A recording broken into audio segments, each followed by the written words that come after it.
Bonjour, je suis Julien, votre professeur de français pour le niveau DALF C2.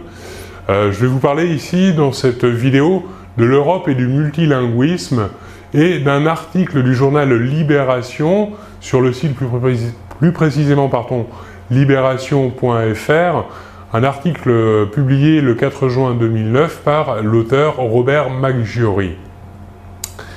Robert Maggiori traite ici de l'Europe et des multilinguismes. Je vous lis cet article. Si tous nos dires étaient immédiatement bien entendus, si on s'entendait à chaque fois 5 sur 5, il suffirait de se parler une fois. Rien à se dire ou redire. Il en va de même pour les langues. Aussi est-on enclin à penser que s'il n'en était qu'une seule, claire et parfaite, dans laquelle les choses trouveraient leur reflet exact, tout le monde pourrait se comprendre sans effort. On échapperait à la catastrophe de Babel, à la dispersion et à l'inconsolable malheur d'être condamné à la traduction, traîtresse. Eh bien non.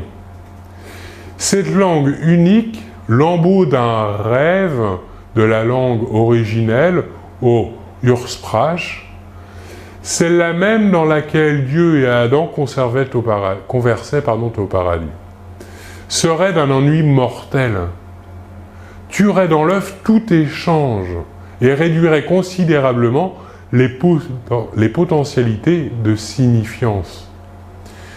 De plus, unique et pure, elle ne leur resterait qu'un temps. Tous les langages, à mesure qu'augmentent les capacités d'abstraction, se spécialisent. Tous les parlers se différencient. Toute langue se babélise. Telle est la thèse que défend dans Traduire François Host. En fin de compte, son propos est politique. L'Europe pense en plusieurs langues. Sa langue est la traduction. Et elle se mutilerait politiquement et culturellement si elle se soumettait à l'hégémonie du global English ou globish. Voilà pour la lecture de ce texte. Nous avons une note de page ici pour nous présenter François Host, qui est l'auteur de la thèse Traduire. François Host est philosophe et juriste, il est professeur à Genève et vice-recteur des facultés universitaires de Saint-Louis à Bruxelles. Alors, analysons maintenant ce texte. Quel titre on pourrait donner à ce texte? Qui a peur de Babel?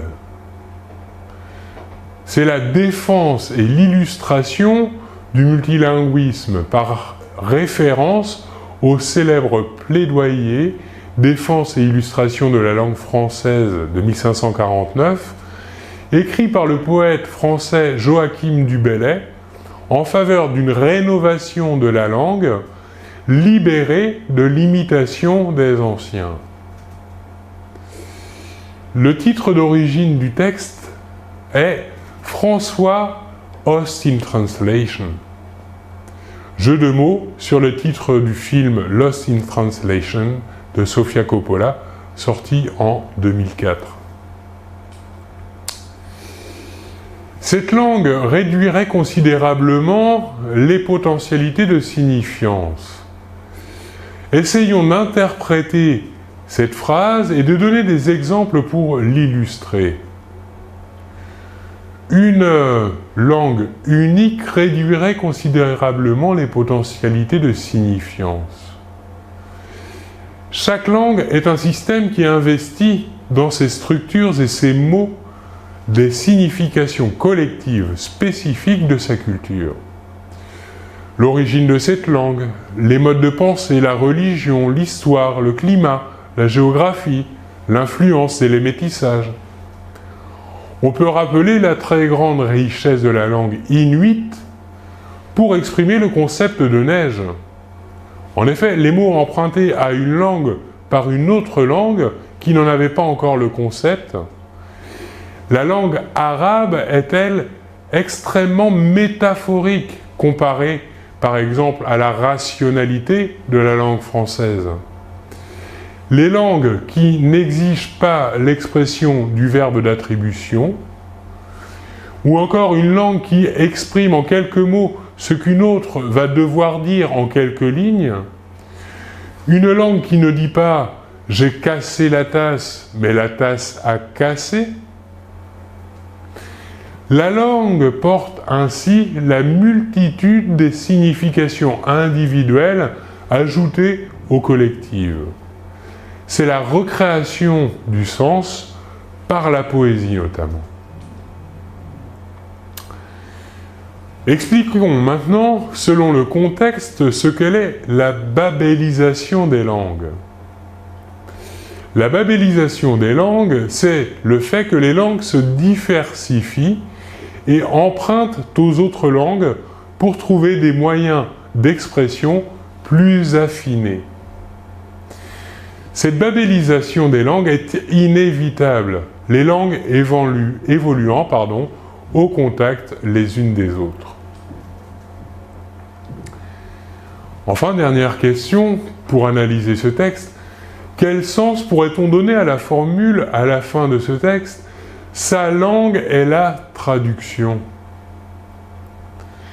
En effet, citons, l'Europe pense en plusieurs langues. Sa langue est la traduction.